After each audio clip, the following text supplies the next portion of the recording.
Hello dear student, black book revision में आपका स्वागत है।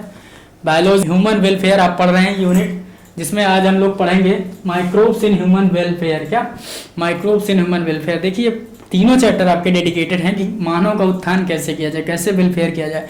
ठीक है, आपके मन में जब माइक्रोब्स आता है तो आपके मन में थोड़ा सा डाउट लगता है कि माइक्रोब्स वगैरह तो डिसीज कराते हैं, जाहिर सी बात है कराते हैं, लेकिन बहुत सारे माइक्रोब्स ह्यूमन के लिए बहुत ही इंपॉर्टेंट होते हैं और बहुत सारे प्रोडक्ट अभी देखेंगे जो माइक्रोब्स के थ्रू बनाए जाते हैं। तो आज से अगर आपके मन में माइक्रोब्स के प्रति बस यही नेगेटिव थॉट आते हैं तो निकाल दीजिए। माइक्रोब्स बहुत इंपॉर्टेंट होते हैं हमारे लाइफ प्रोसेस के लिए। ठीक है, आइए देखते हैं microbes in human welfare, chapter का ही नाम है। ठीक है, तो हमको चैप्टर में पढ़ना क्या क्या। एक्चुअली जैसे आपको कोई कह दे कि हमें इतना किलोमीटर चलना है और हम आपको इतने रुपए देंगे, यानी आपको इसमें इतना वेटेज, इतना क्वेश्चन मिलेगा तो पैसे के हिसाब से, तो आप पूछेंगे कितने किलोमीटर चलना है। तो अगर कोई क्लियर कर बता दे पहले यहाँ चलना फिर इतना रुकना है तो थोड़ा इंटरेस्ट आता है और आप चल भी लेंगे। तो इसमें हम लोग को पढ़ेंगे क्या microbes in house hold product में कौन कौन से माइक्रोब्स यूज होंगे,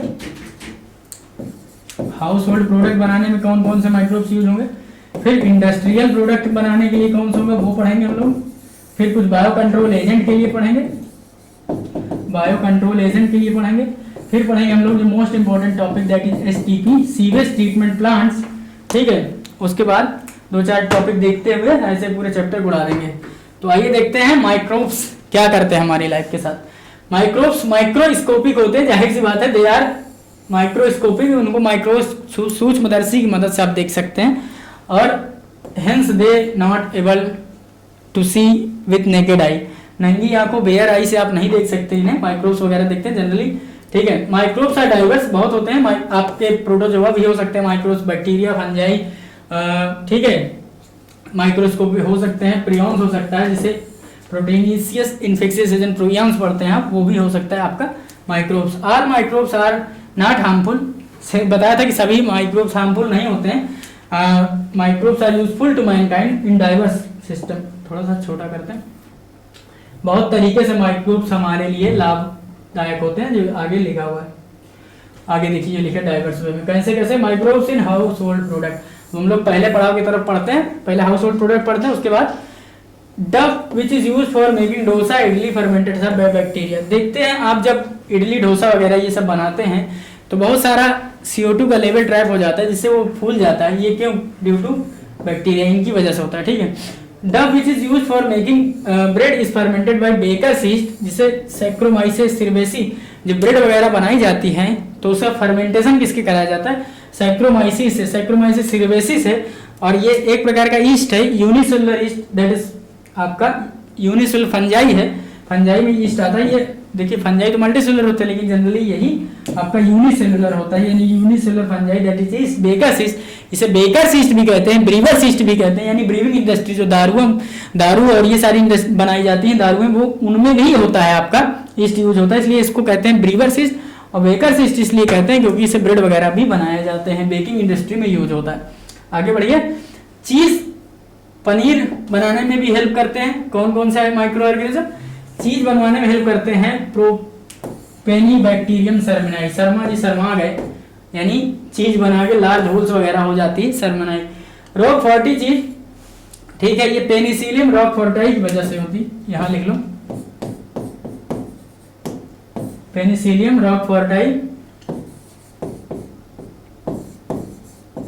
ठीक है, रॉक फोर्टाई यूनिक फ्लेवर होता है ईस्ट से। ठीक है, यानी ये बहुत फंसाएगा क्वेश्चन, तो पूछेगा रॉक फोर्टी चीज किससे बनाई जाती है? स्विस चीज किससे, यानी वो ये नहीं नाम देगा क्योंकि इससे तो पकड़ लेंगे आप, शर्मनाई चीज, वो ये कहेगा ये क्या है, ये बैक्टीरियल है और ये आपका फंगल है, यानी ये फंजाई से हो रही है। तो फंजाई से बनाने वाली ईस्ट का पनीर का नाम बताइए चीज का, तो वो लगाएंगे आप रॉक फोर्टी। अगर बैक्टीरियल पूछता है स्विस चीज लगाएंगे, याद रखिएगा, दोनों अलग अलग हैं। Chemical enzyme and bioactive molecule भी बनाए जाते हैं, सिट्रिक एसिड, एस्परजिलस नाइगर। देखिए आप सब चीजें याद रख पाएंगे। एसिटिक एसिड की बात करेंगे तो एस्टोबैक्टर एसिटाइड नाम बता रहा है, एसिटिक एसिड। ब्यूटायरिकम, ब्यूटायरिक एसिड, ब्यूटायरिकम नाम बता रहा है, आप तुरंत पकड़ लेंगे। लैक्टिक एसिड, लैक्टोबैसिलस बैक्टीरिया का बहुत बड़ा क्लास होता है, उसके अंदर आता है आपका एक लैक्टोबैसिलस बैक्टीरिया, जिसे लैक्टिक एसिड बैक्टीरिया कहते हैं। ठीक है, ये क्या करता है? हाँ, तो बात चल रही थी कि आप भूलेंगे कौन सा, भूलेंगे आप सिट्रिक एसिड, क्योंकि ये नाम से पकड़ेंगे सिट्रिक एसिड नहीं तो ये याद रखना एस्परजिलस नाइगर फंगस होता है, बाकी ये बैक्टीरियल हैं, सारे बैक्टीरियल हैं, ठीक है। लैब की बात चल रही थी, लैब में मिल्क, कोई एक लैब अगर डाल देते हैं लैक्टोबैसिलस बैक्टीरिया तो कर्ड में कन्वर्ट कर देता है। एक्चुअली जब आप देखते हैं कि घरों में मम्मी जी कहती हैं कि दही जमाने के लिए इनोकुलम लाओ, इनोकुलम क्या होता है, स्टार्टर होता है, इनिशिएटर होता है, जिसे जामन भी कहते हैं, ठीक है। तो वो क्या कहते हैं, उसमें बहुत सारे लैब लैक्टोबैसिलस बैक्टीरिया पड़े रहते हैं, तो मिल्क को वो कन्वर्ट कर देते हैं किसमें, कर्ड में। अब कर्ड में जब कन्वर्ट हो जाता है मिल्क तो इसमें विटामिन B12 का इनरिचमेंट हो जाता है, यानी विटामिन B12 बढ़ाएंगे और बहुत सारे माइक्रोब जो आपके गट के लिए इंपॉर्टेंट होते हैं उसके लिए भी बनवाते हैं, यानी इम्यूनिटी बूस्टर का काम करते हैं, इसलिए ये मिल्क को कर्ड में कन्वर्ट करते हैं। आपको लैक्टोबैसिलस बैक्टीरिया लैब, ठीक है, याद रखिए। इनोकुलम क्या होता है, ध्यान रखना। माइक्रोब्स इन इंडस्ट्रियल, देखिए हाउस होल्ड में पढ़ लिया, अब इंडस्ट्रीज में कौन कौन से यूज होते हैं, ये पूरी एनसीईआरटी का एक्सट्रैक्ट है। 2 पेज पढ़ते तो उतना खत्म कर पाते हो, तुरंत खत्म कर दी, काम पे। Required grow microbe in very large vessel, large vessel में जहां बनाए जाते हैं उसको कहते हैं फर्मेंटर्स। फर्मेंटेड बीवरेजेस कौन कौन से होते हैं, अगर देखिए आपका ब्रीवर इंडस्ट्री में सैक्रोमाइसिस सिर्वेसी यूज होती है और बेकिंग में भी होती है। बीवरेजेस कौन कौन से, वाइन, बियर, विस्की, ब्रांडी, रम। अब इनको कैसे बनाया जाए उसके आधार पर डिस्टिलेशन करा रहे हैं कि नहीं डिस्टिलेशन करा रहे हैं, विदाउट डिस्टिलेशन, डिस्टिलेशन करा रहे हैं तो उसके लिए हैं आपके ऑप्शन विस्की, ब्रांडी, रम, और नॉन डिस्टिलेशन से बनाया जाता है वाइन और बियर को, याद रखिएगा। वाइन एंड बियर ये विदाउट डिस्टिलेशन है और डिस्टिलेशन के प्रोडक्ट वो हैं, एकदम भूलना मत। एंटीबायोटिक्स, एंटी माने अगेंस्ट, बायोज माने लाइफ, तो एक्चुअली ये नाम एंटीबायोटिक्स क्यों पड़ा, ये अगेंस्ट लाइफ किसके भैया, हम लोग के तो प्रोबायोटिक्स हैं, हम लोग के लिए तो ये इंपॉर्टेंट है। ये अगेंस्ट लाइफ किसके हैं, तो ये अगेंस्ट लाइफ है माइक्रो ऑर्गेनिज्म लाइक बैक्टीरिया अगर कुछ कराता है या डिसीज कराता है तो उस कॉजल ऑर्गेनिज्म के लिए एंटीबायोटिक्स दिया जाता है, ठीक है। यानी these are against life in contest to pathogen, not in contest to human being, जिसे कंज्यूम करे, इसलिए इसका नाम पड़ा एंटी माने लाइफ, अगेंस्ट और बायोस मतलब लाइफ। इसको पहली बार डिस्कवरी किया था किसने, ये 20th सेंचुरी की सबसे महानतम उपलब्धि मानी जाती है। Discovery of antibiotic is a significant discovery 20th century. First जो एंटीबायोटिक थी वो डिस्कवर थी पेनिसिलिन, जिसे चांस डिस्कवरी माना जाता है। एक्चुअली इसकी पूरी कहानी बताते हैं, ऐसे मजा नहीं आएगा, ये सब लकीर के फकीर पढ़ते रहो।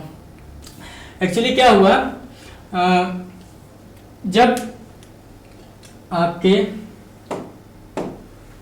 एंटीबायोटिक्स की डिस्कवरी जब नहीं हुई थी, ठीक है, तो एक साइंटिस्ट थे जिन्होंने अपने लैब में पेट्री डिश में इसको ग्रो करा रहे थे, ठीक है। तो ग्रो करा रहे थे तो एक्चुअली उसमें क्या हुआ, देखा कि उनका ये बैक्टीरिया जो है ग्रो नहीं हो रहा है और कोई फंगल फिलामेंट है जो ग्रो कर गया है और उसकी वजह से इसकी ग्रोथ इनहिबिट कर गई थी। तो वो एक्चुअली किस बैक्टीरिया पे काम कर रहे थे, आपके अलेक्जेंडर फ्लेमिंग साहब किस पे काम कर रहे थे, स्टेफाइलोकोकस नाम की बैक्टीरिया पे काम कर रहे थे। और स्टेफाइलो जब अपनी पेट्री डिश को देखते हैं तो स्टेफाइलोकोकस ग्रो नहीं कर रहा है, तो देखा कि क्या है, तो एक फंगल ग्रोथ हो गया था उसके अराउंड। वो फंगल ग्रोथ कौन था, पेनिसिलिन, यानी penicillin inhibiting the growth of staphylococcus, ये बात पता किया। और ये चांस डिस्कवरी थी, दैट इज अगर बायोलॉजी में कहीं भी चांस डिस्कवरी होती है तो उसे सेरेंडिपिटी कहते हैं। क्या कहते हैं, सेरेंडिपिटी कहते हैं, यानी चांस डिस्कवरी थी। यानी इनका मूड नहीं था भैया क्या लाओ पेनिसिलिन डिस्कवर करते हैं, एंटीबायोटिक डिस्कवर करते हैं, ऐसा कुछ नहीं। ये काम कर रहे थे अपने स्टेफाइलोकोकस पे, कौन, अलेक्जेंडर फ्लेमिंग ने, ठीक है। तो यही वो साइंटिस्ट थे जिन्होंने डिस्कवरी की एंटीबायोटिक्स की, तो चांस डिस्कवरी थी। ये एक्चुअली इनका ग्रोथ नहीं हो रही थी बैक्टीरिया के, तो उन्होंने देखा कि क्या मामला है, तो देखा फंगाई ग्रो कर गया, फंगाई का नाम था पेनिसिलिन। और इस देखिए पेनिसिलिन नोटेटम जो नाम था इसका full potential penicillin was established by Chain and Florey ने बहुत सारे इसके बारे में बताया कि भैया इसका फुल पोटेंशियल यूज कैसे किया जाए, इसका क्या क्या आपके मेडिकल टर्मिनोलॉजी में काम है। तो full potential chain and Florey ने बताया। फ्लेमिंग एंड चेन फ्लोरे को नोबेल प्राइज मिला 1945 में, कब, 1945 में, 1947 में। तो मत भूल जाइए, चांस डिस्कवरी है यानी सेरेंडिपिटी है। कौन सी बैक्टीरिया पे काम कर रहे थे, स्टेफाइलोकोकस। कौन सा फंजाई ग्रो कर गया था, पेनिसिलिन, इसलिए penicillin was first discovered antibiotic. Chemical enzyme and other bioactive molecule, ठीक है, कौन कौन से केमिकल क्या करेंगे, कहां से निकालेंगे, ये देखते हैं। जैसे ईस्ट से, सैक्रोमाइसोस सर्वेसी से इथेनॉल बनाया जाता है, कहते हैं कि लेस देन 13% ही बना सकते हैं, जब एक्चुअली 13% तक अल्कोहल का कंटेंट बढ़ जाता है तब ईस्ट की खुद डेथ हो जाती है, यानी कि पॉइजन देमसेल्फ, खुद को मार लेता है। यानी जो 13% ऊपर के जितने भी आप अल्कोहल मार्केट में मिलेंगे वो फिर अदर सिक्वेंशियल प्रोसेस से गुजारे जाएंगे और केवल ईस्ट से नहीं। ईस्ट तो 13% के बाद निपट जाता है। लाइपेज से आप निकालते हैं डिटर्जेंट फॉर्मुलेशन। डिटर्जेंट के लिए लाइपेज, देखिए आपके जनरली जो स्टेन वगैरह दाग वगैरह होते हैं वो तेल, घी या ग्रीस वगैरह के होते हैं, यानी ऑयल बॉर्न होते हैं ज्यादातर। तो लाइपेज, लिपिड को गलाने वाला लाइपेज एंजाइम, उसको यूज कर लीजिए, यानी वो स्टेन को हटा देगा, इसलिए डिटर्जेंट में इसे यूज करते हैं। प्रोटीएज एंड पेक्टिनेज क्लैरिफाइंग बोतल जूस में यूज किए जाते हैं, क्लैरिफाइंग एजेंट होते हैं। एक्चुअली क्या होता है, जैसे आप कोई घर में मिक्सी वगैरह में कोई जूस बनाइए, ठीक है, और एक जूस आप मार्केट से लेके आइए तो देखेंगे कि ये हेजी कलर, मतलब इसमें उतना ट्रांसपेरेंसी नहीं है, उतना क्लियर नहीं है। लेकिन इसे देखेंगे जो मार्केट वाला है वो क्लियर है। क्यों? क्योंकि मार्केट में यूज करते हैं किसे, इस चीज को, ठीक है, प्रोटीज और पेक्टिनोज को। अब एक, इसलिए इसे क्लैरिफाइंग एजेंट की तरह यूज किया जाता है। स्ट्रेप्टोकाइनेज, स्ट्रेप्टोकोकस, ये क्या होता है, क्लॉड बस्टर की तरह काम करता है। ये एक्चुअली टीपीए होता है, यानी टिश्यू प्लाज्मिनोजेन एक्टिवेटर होता है, जो अगर कहीं मायोकार्डियल इन्फेक्शन है, किसमें दिया जाता है, मायोकार्डियल इन्फेक्शन है किसी को, यानी क्लॉट बन गया है, तो उसमें क्या करता है, ये उसको क्लॉट को तोड़ देता है, यानी ताकि हार्ट अटैक यानी हार्ट के डिसऑर्डर को रोका जा सके। मायोकार्डियल इन्फेक्शन के दौरान टिश्यू प्लाज्मिनोजेन एक्टिवेटर जो स्ट्रेप्टोकाइनेज है, जो निकाला जाता है स्ट्रेप्टोकोकस नाम की बैक्टीरिया से, ठीक है, वो दिया जाता है। यानी ये इसको क्या काम है, ये क्लॉट बस्टर है। क्यों? क्योंकि टीपीओ को एक्टिवेट करके ये इसका क्लॉटिंग को तोड़ देता है, इसीलिए इसे मायोकार्डियल इन्फेक्शन में दिया जाता है। अब दूसरा है साइक्लोस्पोरिन है, इम्यूनोसप्रेसिव एजेंट होता है ऑर्गन ट्रांसप्लांट में। एक्चुअली इम्यूनोसप्रेसिव एजेंट क्यों दिए जाते हैं? अभी तो आप इम्यून को सिस्टम को सप्रेस क्यों करते हैं भाई? इम्यून सिस्टम तो अच्छा होता है, इसको तो सप्रेस नहीं करना चाहिए। एक्चुअली क्या होता है, कोई भी बंदा अगर बहुत ज़्यादा दारू का यूज़ कर रहा है, उसका लीवर खराब हो गया, by the way kidney fail हो गई, कोई भी कारण हो सकता है, तो उसके दौरान अब उसको चाहिए कि भैया उसके अंदर ग्राफ्ट करना पड़ेगा, कुछ भी अदर दूसरे का डोनेट करके लगाना पड़ेगा। तो अब क्या करते हैं, उनके इम्यून आपकी बॉडी के अंदर, अभी ह्यूमन सेल डिसीज में आपने पढ़ा कि बॉडी को ये पता होती कौन सी सेल्फ सेल कौन सी नॉन सेल, तो उसमें अटैक करना शुरू कर देगी। अब अटैक ना करे इसलिए उनके इम्यून सिस्टम को सप्रेस करना पड़ता है। अटैक कर देगी तो लाखों करोड़ों का नुकसान प्लस जान दोनों जाएगी, ठीक है। इसलिए इम्यूनोसप्रेसिव एजेंट दिया जाता है साइक्लोस्पोरिन है, जो ट्राइकोडर्मा नाम के फंजाई से निकाला जाता है। तो ये बात याद रखिएगा, इम्यूनोसप्रेसिव ट्रांसप्लांट में दिया जाता है। स्टैटिन मोनस्कस परप्यूरियस से निकाला जाता है, ब्लड कोलेस्ट्रॉल लोअरिंग एजेंट होता है। एक्चुअली ये क्या करता है, किस मैकेनिज्म पर फंक्शन करता है, तो ये इनहिबिट करता है, इसके साथ कॉम्पिटिटिव इनहिबिशन शो करता है। क्या कॉम्पिटिटिव इनहिबिशन शो करता है, competitive inhibition by competitive inhibition with blood cholesterol synthesising enzyme, जो इसको बनवाएगा ब्लड कोलेस्ट्रॉल को बनाने वाले एंजाइम, उससे ये कॉम्पिटिटिव इनहिबिशन करता है। एक्चुअली कौन बनवाता है, तो आप याद रखिएगा, खैर ये पूछे नहीं जाएगा लेकिन फिर भी HMT की एक घड़ी आती थी, हिंदुस्तान मशीनरी टूल, तो वहीं से याद रखिए HMG नाम का क्या होता है, कोएंजाइम ए होता है, कोएंजाइम सिंथेज पूरा नाम है इसका, HMG कोएंजाइम सिंथेज ए।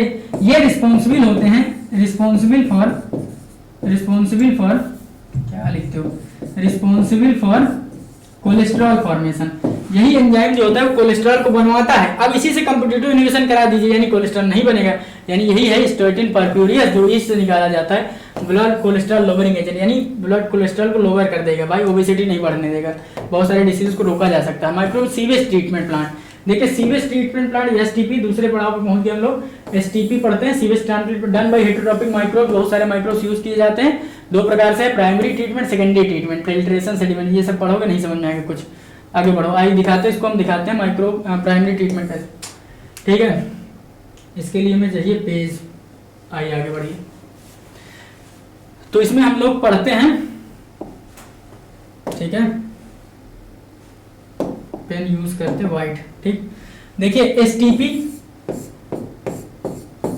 सीवेज ट्रीटमेंट प्लांट दो प्रकार से कराएंगे, प्राइमरी ट्रीटमेंट कराएंगे हम लोग, प्राइमरी ट्रीटमेंट कराएंगे, फिर सेकेंडरी ट्रीटमेंट कराएंगे। बस अभी माइंड मैप तैयार होने दीजिए। सेकेंडरी ट्रीटमेंट कराएंगे, प्राइमरी ट्रीटमेंट में दो प्रोसेस कराएंगे आप, सिक्वेंशियल फिल्ट्रेशन कराएंगे, यानी जो चड्डी बनियान और पार्ले जी का पैकेट, बहुत सारा कूड़ा कबाड़ है ना जो आपने फेंका है, उसको निकलवाएंगे। अभी बताते हैं एक चीज, सिक्वेंशियल फिल्ट्रेशन, और दूसरा है आपका सिक्वेंशियल फिल्ट्रेशन के बाद होता है प्राइमरी सेडिमेंटेशन। क्या? प्राइमरी सेडिमेंटेशन, प्राइमरी सेडिमेंटेशन कराएंगे आप। तो ये हो गया आपका प्राइमरी ट्रीटमेंट। सेकेंडरी ट्रीटमेंट हम देखेंगे, दो चीज देखेंगे आप, एरिएशन टैंक, सेटलिंग टैंक, जैसे एरिएशन टैंक के बारे में देखेंगे वहां क्या होता है, और दूसरा होता है सेकेंडरी स्लश डाइजेस्टर, यानी सेकेंडरी सेटलिंग के टैंक के बारे में देखेंगे। यानी वहां पे दो, अभी ये पूरा डिटेल में चलेगा, ये तो माइंड मैप तैयार हुआ। देखिए प्राइमरी ट्रीटमेंट पूरी तरह से कंप्लीटली फिजिकल प्रोसेस है। कैसा? फिजिकल प्रोसेस है, फिजिकल प्रोसेस। और आपका सेकेंडरी में बायोलॉजिकल एजेंट, बैक्टीरिया और फंजाई वगैरह यूज होंगे, इसीलिए इसे बायोलॉजिकल प्रोसेस कहेंगे। क्या कहेंगे? इतनी मोटी मोटी बात आपने जान ली, बायोलॉजिकल प्रोसेस कहेंगे। प्राइमरी ट्रीटमेंट क्या होता है वो पहले देखते हैं। आइए नेक्स्ट पेज। एक्चुअली आपका दो प्रोसेस है इसमें। आप कहते हैं ना कि सिक्वेंशियल फिल्ट्रेशन कराएंगे। एक्चुअली क्या होता है, जैसे ये ट्रीटमेंट प्लांट लगा हुआ होता है, प्राइमरी ट्रीटमेंट प्लांट लगा होता है, तो इसमें बहुत सारे बड़े बड़े छन्नी लाइक स्ट्रक्चर, यानी जो इसको पानी को छानेंगे, यानी बहुत बड़े कंकड़ पत्थर, बड़े बड़े कपड़े, मेस लाइक स्ट्रक्चर जो भी प्रेजेंट होते हैं वो पानी में बह के आएंगे, वहां उनको ही रोक लिया जाएगा, फिर उसका पानी यहाँ पे छोड़ा जाएगा। यहाँ पे बहुत सारा स्टेट इकट्ठा हुआ, यानी सेडिमेंटेशन हो गया। यहाँ पे सेडिमेंटेशन हो जाएगा इन सब माल का, जो चले आए उनका भी सेडिमेंटेशन होगा। जैसे आप कभी मिट्टी वगैरह घोल के देखिए, किसी भी गिलास में घोल के रखिए और उसको बहुत देर तक के लिए रख दीजिए, तो आपको दिखेगा जो मिट्टी होती है तलहटी, यानी ग्रेविटी के कारण नीचे बैठ जाएगी आपकी गिलास में, और पानी near about, not complete, near about शुद्ध हो जाएगा ऊपर। तो उसी तरह इसमें भी सेडिमेंटेशन हो जाता है, और यहाँ पे पानी जो बच जाता है, यानी फ्लोटिंग वाटर जो बच जाता है, फ्लोटिंग वाटर को कहेंगे इफ्लुएंट। क्या कहेंगे? इफ्लुएंट। अभी ये चल रहा है आपका 1 डिग्री इफ्लुएंट, यानी प्राइमरी इफ्लुएंट है। अब प्राइमरी इफ्लुएंट बन गया ना, मिल गया आपको, तो यानी आपने क्या किया, सिक्वेंशियल फिल्ट्रेशन कर दी और सेडिमेंटेशन कर दिया। यानी आपने प्रीवियस स्लाइड देखिए, ये सिक्वेंशियल फिल्ट्रेशन और प्राइमरी सेडिमेंटेशन, ये आपने प्राइमरी वाला काम कर लिया है। ठीक है, नेक्स्ट प्राइमरी वाला काम कर लिया। अब प्राइमरी इफ्लुएंट मिल गया है, तो अब प्राइमरी इफ्लुएंट को ही हम उठाएंगे और सेकेंडरी ट्रीटमेंट करेंगे। अब आइए आगे बढ़ते हैं। सेकेंडरी ट्रीटमेंट, अब यहां से कहानी मजेदार है। सेकेंडरी ट्रीटमेंट, जब आप सेकेंडरी ट्रीटमेंट करते हैं, सेकेंडरी ट्रीटमेंट, सेकेंडरी ट्रीटमेंट कैसे हुआ? ये जब प्राइमरी इफ्लुएंट आपने उठाया, प्राइमरी ट्रीटमेंट के दौरान, प्राइमरी ट्रीटमेंट से आपको क्या मिला? प्राइमरी इफ्लुएंट मिला, प्राइमरी इफ्लुएंट। अब प्राइमरी इफ्लुएंट को आपको दो टैंक में भेजना है। यहाँ पे दो टैंक बने होंगे, कौन सा? एक ये टैंक है, मान लेते हैं इतना अच्छा नहीं है, फिर भी टैंक तो बना है। एक ये टैंक है। अब इसको कैसा डिजाइन किया जाता है? इसमें एयर की सप्लाई के लिए वेल एरिएटेड पंप बनाए जाते हैं। क्या? एरिएशन दे, ये यानी एरिएटिंग ट्यूब है या एरिएटिंग पंप है, मान लीजिए एरिएटिंग पंप है ये। इसमें यहाँ से एयर आ रही है, हवा आ रही है, ताकि एरोबिक बैक्टीरिया का ग्रोथ पानी में सप्लाई बना रहे। ये आपका प्राइमरी ट्रीटमेंट के लिए जो प्राइमरी इफ्लुएंट है वो पड़ा हुआ है, उसको डाल दिए। यानी ये एरिएशन टैंक, इसका नाम पड़ता है इसीलिए एरिएशन टैंक। और एरिएशन टैंक में ही लगा होगा आपका, यहाँ पे ब्लेड लगी होगी। ये ब्लेड जो है इसको लगातार नचाएंगे, किसी भी मैकेनिकल प्रोसेस को ब्लेड से नचाएंगे, ताकि इसको कंप्लीटली वो करे। जैसे आप देखते हैं कि दही बनाते समय उसको चर्निंग की जाती है, तो वाटर की प्रॉपर चर्निंग हो सके, यानी एयर का मिक्सिंग पूरा कंप्लीटली बना रहे। यानी एरिएशन टैंक के अंदर जो आपका प्राइमरी इफ्लुएंट आया था, उसमें एयर एरिएशन भी प्रॉपर इसके थ्रू कर रहे हैं और इसको चर्निंग भी दे रहे हैं, यानी मथ रहे हैं। तो उसमें बहुत सारे एरोबिक बैक्टीरिया का ग्रोथ होगा। और एरोबिक बैक्टीरिया, आपको पता है कि एरोबिक बैक्टीरिया क्या करेंगी? जितने भी ऑर्गेनिक मैटर हैं, ऑर्गेनिक मैटर प्रेजेंट है, यानी आपकी गंदगी जो प्रेजेंट है, जिसका बीओडी बहुत हाई है, बायोकेमिकल ऑक्सीजन डिमांड, अभी सब पढ़ेंगे आप। ये जान लीजिए कि ये गंदा पानी है, यानी उसका बीओडी हाई है और उसमें बहुत सारे ऑर्गेनिक मैटर पड़े हैं, वो क्या करेंगे? उनको भक्षण करेंगे, एरोबिक बैक्टीरिया खाएंगे। ठीक है, अब इसके बाद यही पानी आपका उठा के इसमें सेटलिंग टैंक में डाल दिया जाएगा। एरिएशन टैंक बाद ये सेटलिंग टैंक है। क्या? सेटलिंग टैंक, इसमें डाल दिया जाएगा। अब सेटलिंग टैंक में क्या होगा? यहाँ पे सेटलिंग टैंक में ये आ गया, यहाँ पे इतना हुआ। अब सेटलिंग टैंक में क्या करते हैं? अब यहाँ पे एनारोबिक बैक्टीरिया का भी ग्रोथ होगा। यहाँ पे बहुत सारे सेटलिंग टैंक में बनेगा, जिससे कहेंगे आप सेकेंडरी इफ्लुएंट। अब इसको जो बायोलॉजी आपकी एनसीईआरटी जो लिखती है वो लिखती है सेकेंडरी इफ्लुएंट को, क्या लिखती है secondary effluent, secondary sludge digester, क्या सेकेंडरी स्लज डाइजेस्टर, ठीक है। सेकेंडरी स्लज ये बनता है, एक्चुअली इसमें क्या होता है, इसमें बने होते हैं फ्लॉक्स। फ्लॉक्स क्या होते हैं, मेस लाइक स्ट्रक्चर जिसमें बैक्टीरिया और फंजाई का ग्रोथ होता है, वहां पे ये पड़े हुए हैं। तो most of the activated sludge, इसको सेकेंडरी स्लज डाइजेस्टर अभी मत कहिए, अभी ये पूरे कंप्लीट नहीं हुआ। एक्टिवेटेड स्लज है ये, क्या है, एक्टिवेटेड स्लज कहिए, एक्टिवेटेड स्लज है एक्चुअली ये। एक्टिवेटेड स्लज में फ्लॉक्स होगा, फ्लॉक्स क्या होता है, mess like structure of bacteria and fungi. अब ये एक्टिवेटेड स्लज का मोस्ट ऑफ द पार्ट यहां से उठाते हैं, जगह नहीं है, हाँ अब आगे पढ़िए, आगे नेक्स्ट कर देते हैं, ठीक है। अब ये जो एक्टिवेटेड स्लज है, एक्टिवेटेड स्लज है, एक्टिवेटेड स्लज है, इसका मोस्ट ऑफ द पार्ट यानी मेजर पार्ट किसमें भेज दिया जाएगा,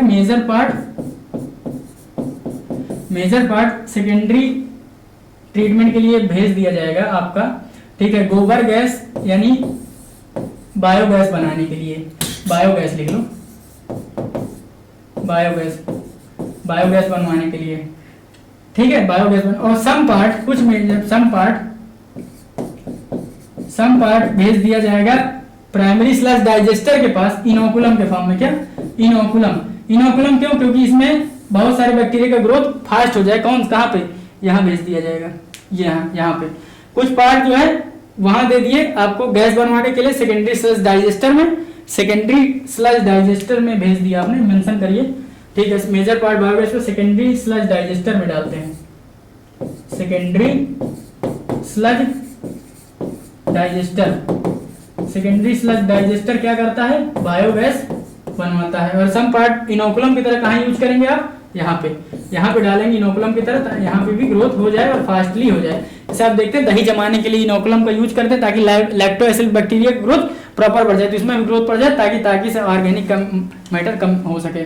अब ये हो गया आपका, यहाँ तक आपने इनोकुलम ये कर लिया। अब आपका जो यहाँ से तैयार हुआ, ठीक है, एक्टिवेटेड स्लज से यहाँ से जो इफ्लुएंट मिला वो आपका सेकेंडरी इफ्लुएंट है, क्या है, सेकेंडरी इफ्लुएंट यानी बहुत हद तक पानी साफ हुआ। सीपीसीबी एक बोर्ड है, क्या, CPCB control pollution, central pollution control board, इसका हेडक्वार्टर न्यू दिल्ली। सीपीसीबी आप एनवायरमेंटल इशू इकोलॉजी में पढ़ेंगे। सीपीसीबी कहता है कि अगर लेस देन 30 ppm पार्ट्स पर मिलियन, पीपीएम होता है 10⁶, ठीक है, अगर 30 ppm से कम अगर बीओडी है, बायोकेमिकल ऑक्सीजन डिमांड है किसी भी प्लांट, किसी भी वाटर का, यानी वो नियरली शुद्ध माना जाएगा और आप इसे आप सेकेंडरी फ्लूएंट को रिलीज कर सकते हैं किसी भी नियर बाई वाटर बॉडीज में, जहां भी आपका लोकेशन है वहां अगर कोई नियर बाई बॉडीज है, नियर बाई बॉडी में इसे आप रिलीज कर सकते हैं, छोड़ सकते हैं, आपका पानी शुद्ध हो चुका है यानी रिलीज कर सकते हैं, ठीक है। और अगर आपका नहीं रिलीज करने का मन है, उसके बाद अगर आपको और कुछ भी बनाना है तो सेकेंडरी फ्लूएंट को आप टर्सरी ट्रीटमेंट दीजिए, क्या दीजिए, टर्सरी ट्रीटमेंट। सेकेंडरी एफ्लुएंट को देखिए, सेकेंडरी एफ्लुएंट को अगर आप टर्सरी ट्रीटमेंट देते हैं, क्या देते हैं, टर्शियरी ट्रीटमेंट। अभी प्राइमरी सेकेंडरी तक आपने कर लिया, वहीं तक किया जाता है, लेकिन आपका मन है कि सेकेंडरी फ्लूएंट का भी टर्शियरी ट्रीटमेंट किया जाए तो इसको आप कन्वर्ट कर सकते हैं पोर्टेबल वाटर में। अब पोर्टेबल का क्या मतलब, जो ड्रिंकेबल पानी जो पीने के योग्य है, पोर्टेबल वाटर, ड्रिंकिंग वाटर में तब्दील कर सकते हैं इसे, यानी एकदम शुद्ध हो जाएगा। अब एक्चुअली टर्शियरी ट्रीटमेंट कैसे कराएंगे, इसमें अल्ट्रावायलेट यूवी फिल्ट्रेशन होता है, पोटास एलम वगैरह यूज होगी, ठीक है, आयोडीन यूज होता है, और आपका बहुत सारे एक्स्ट्रा फिल्ट्रेशन वगैरह सारे प्रोसेस होते हैं। इन सब प्रोसेस से गुजार के सेकेंडरी फ्लूएंट को आप पोटास यानी पोर्टेबल वाटर, ड्रिंकिंग वाटर में कन्वर्ट सकते हैं सेकेंडरी फ्लूएंट को टर्शियरी ट्रीटमेंट के तहत। वहीं तक करके आप रिलीज कर दीजिए या आप ये कर लीजिए, ठीक है। ये सारा सिक्वेंशियल प्रोसेस रहा आपका सीवेज ट्रीटमेंट प्लांट। तो एक बार पढ़ते हैं फिर से। अब याद रखिएगा कि कौन कौन सा क्या करते हैं। देखिए, सीवेज ट्रीटमेंट प्लांट बहुत इंपॉर्टेंट टॉपिक, यहीं से फंसने की चांसेस होती हैं। इसमें दो ट्रीटमेंट चलेगा, primary treatment, secondary treatment. Primary treatment में सिक्वेंशियल फिल्ट्रेशन हो गया, यानी ऊपर के जितने कंकड़ पत्थर कपड़े उपड़े हैं उनको आप निकालेंगे छन्नी से, सिक्वेंशियल फिल्ट्रेशन। फिर उसके बाद वो प्राइमरी सेडिमेंट होगा, बैठ जाएगा तलहटी पे, यानी फिजिकल प्रोसेस पूरी तरह फिजिकल है, ठीक है, यानी प्राइमरी ट्रीटमेंट पूरी तरह फिजिकल है। फिर सेकेंडरी ट्रीटमेंट आपका बायोलॉजिकल प्रोसेस, बायोलॉजिकल मतलब माइक्रो ऑर्गेनिज्म वगैरह यूज होंगे। उसमें क्या होगा, एरिएशन टैंक और सेकेंडरी सेटलिंग टैंक की कहानी आप देखते हैं। क्या कहानी देखते हैं, नेक्स्ट करते हैं। ये आपका प्राइमरी ट्रीटमेंट का दिखाया गया था। सेकंड आपका ये बढ़िया, प्राइमरी ट्रीटमेंट से जो प्राइमरी इफ्लुएंट मिला है अपर लेयर वाटर, तो उसको एरिएशन टैंक में भेजे। एरिएशन टैंक का नाम एरिएशन टैंक इसलिए जिसमें एरिएशन पंप वगैरह प्रॉपर हवा भेजी जा रही है ताकि एरोबिक बैक्टीरिया का ग्रोथ कराया जा सके। और उसमें ये ब्लेड लगी है, मशीन लगी है जो इसको एजिटेट करेगी, मिक्स करेगी, प्रॉपर चर्निंग मूवमेंट देगी। वो क्या करेंगे, बहुत सारे बैक्टीरिया का ग्रोथ कराएंगे जो इसकी बीओडी को कम करने के लिए उसका भक्षण करेंगे, ठीक है, और ऑर्गेनिक मैटर का, ठीक है। अभी कम हो गया, अभी खत्म कर दिए खा के, लेकिन अभी ये माइक्रो ऑर्गेनिज्म भी खत्म करवाना है। तो अब इसको क्या करिए, सेटलिंग टैंक में डाल दीजिए। सेटलिंग टैंक में क्या होगा, वो भी फंजाई वगैरह भी इनका भक्षण कर लेंगी, ठीक है। तो फ्लॉक्स बनाएंगे, mesh like structure of bacteria micro organism. अब जो तैयार हुआ सेटलिंग टैंक में वो एक्टिवेटेड स्लज हुआ। अब एक्टिवेटेड स्लज जब आपका बन गया है, एक्टिवेटेड स्लज बन गया है आपका, तो इसके मेजर पार्ट को आप सेकेंडरी सेटलिंग टैंक में भेज दीजिए, जिससे बायोगैस बनाई जाएगी। बायोगैस में मेजर रोल मीथेन का होता है, कार्बन डाइऑक्साइड H2S भी होती है, छोटा बहुत अभी पढ़ेंगे थोड़ा बहुत, ठीक है। उसके बाद यहाँ भेज दिए, या तो आप सम पार्ट इसका इनोकुलम के लिए भेजेंगे, वहां पे कहाँ पे सम पार्ट भेजे जाएंगे, यहाँ पे वहां जगह नहीं थी, नहीं वहीं से डायग्राम इसको बनाते हैं, एरिएशन टैंक में इनोकुलम की तरह यूज कराएंगे, ठीक है। उसके बाद आप करेंगे सेकेंडरी इफ्लुएंट जब बन गया तो आप इसको रिलीज भी कर सकते हैं और आप इसका टर्सरी ट्रीटमेंट भी दे सकते हैं। टर्सरी ट्रीटमेंट देंगे अल्ट्रावायलेट एलम आयोडीन फिल्ट्रेशन से पोर्टेबल वाटर ड्रिंकिंग वाटर में तब्दील हो जाएगा, ठीक। It's all about your STP, sewage treatment plant. इतना पढ़ लिया ना, पूरी एनसीईआरटी खत्म। अब देख लो लाइन जो जो आपकी लिखी है, देख लो, सब खत्म हो जाएगा आपका, ठीक। ये है, देखो जरा, ऑल सॉलिड सेटल, ये फ्लॉक्स वगैरह मैंने बताया क्या होता है, मेश लाइक स्ट्रक्चर होता है, बैक्टीरिया फंजाई का रिड्यूस बीओडी घटाते हैं, सेडिमेंटेशन का एक्टिवेटेड स्लग, एनरोबिक सेल्स से बायोगैस फॉर्मेशन, मीथेन क्या क्या यूज होता है सब बता दिए। फिल्ट्रेशन सेडिमेंटेशन प्राइमरी ट्रीटमेंट था, देख ला। प्राइमरी में क्या होता है, ऑल सॉलिड जितने भी ऊपर के माल होते हैं उनको छन्नी से निकाल दिया जाता है, ठीक है, सुपरनेटेड फॉर्म को। Effluent then primary settling tank में भेज दिया जाता है, बताया था। सेकेंडरी ट्रीटमेंट के लिए अपन में एक मैच करोगे, सेकेंडरी ट्रीटमेंट के लिए क्या होता है, primary fluid is pass in large aeration tank, जिसे लार्ज एरिएशन टैंक में इट इज कॉन्स्टेंटली मैकेनिकली, बता तो वो मशीन ब्लेड लगा हुआ है और एयर पंप लगा हुआ है ताकि इसमें ग्रोथ कराया जाए। This allow vigorous growth of useful aerobic microbes into flocs, बताया था। मास ऑफ, देखिए थोड़ा सा छोटा करते हैं, पढ़ा तो आपने सब है लेकिन देख लीजिए एक बार, ठीक है। ये फ्लॉक्स क्या कहते हैं, masses of bacteria associated fungal filament to form mesh like structure, से फ्लॉक्स कहते हैं, ठीक है। यार ऐसे मेश लाइक स्ट्रक्चर होगा, इसमें बैक्टीरिया और फंजाई होगी, इसी को फ्लॉक्स कहते हैं। आगे बढ़ो, पढ़ा दी। Once the BOD of sewage और waste water is reduce significantly, जब कम हो जाए तो effluent is then passed into the settling tank, settling tank में भेज दिया जाता है एंड अलाउड टू सेडिमेंट, जिसे एक्टिवेटेड स्लज में भेजा था, अभी बनाया था। Small part of the sludge is pumped back into aeration tank, inoculum की तरह भेजते हैं। और बहुत ज्यादा मेजर पार्ट, देखो सम पार्ट और मेजर पार्ट यूज कर लिया जाता है एनारोबिक स्लज डाइजेस्टर में, जिसे आप बायोगैस बनाएंगे। तो सारा पढ़ा दिए। बीओडी क्या होता है, बायोकेमिकल ऑक्सीजन डिमांड, कहाँ लिखा है, बायोकेमिकल ऑक्सीजन डिमांड, जिसे बायोलॉजिकल ऑक्सीजन डिमांड भी जनरली कह देते हैं। BOD is directly proportional to, BOD जितना ज्यादा होगा उतना ही आपका वाटर कैसा होगा, पॉल्यूटेड होगा। वाटर या जो भी होगा वो बीओडी डायरेक्टली रिप्रेजेंट करती पॉल्यूशन को। BOD directly proportional to pollution refers to amount of, हाँ बीओडी होती क्या है ये तो बता दिए, बीओडी के क्या है, बायोकेमिकल ऑक्सीजन बीओडी होती क्या है। जैसे मान लेते हैं ये बीकर है, इसमें 1 लीटर पानी प्रेजेंट है, कितना, 1 लीटर पानी में इसमें माइक्रो ऑर्गेनिज्म है प्रेजेंट है, यानी ऑर्गेनिक मैटर प्रेजेंट है, यानी अशुद्ध पानी है।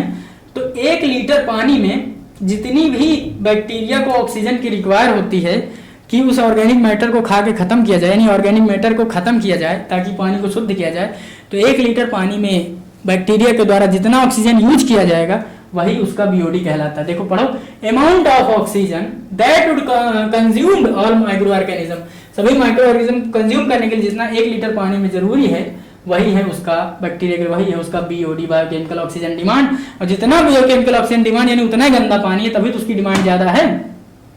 थोड़ा बैक्टीरिया तो कम डिमांड होगी, खत्म कर देगा। हाँ, मिनिस्ट्री ऑफ एनवायरनमेंट आप गैप और याद पढ़ते, Ganga action plan, Yamuna action plan, ये सब चलाया जा रहा है, ठीक है। मत भूल जाना, कुछ नहीं इसके बारे में, इतना है।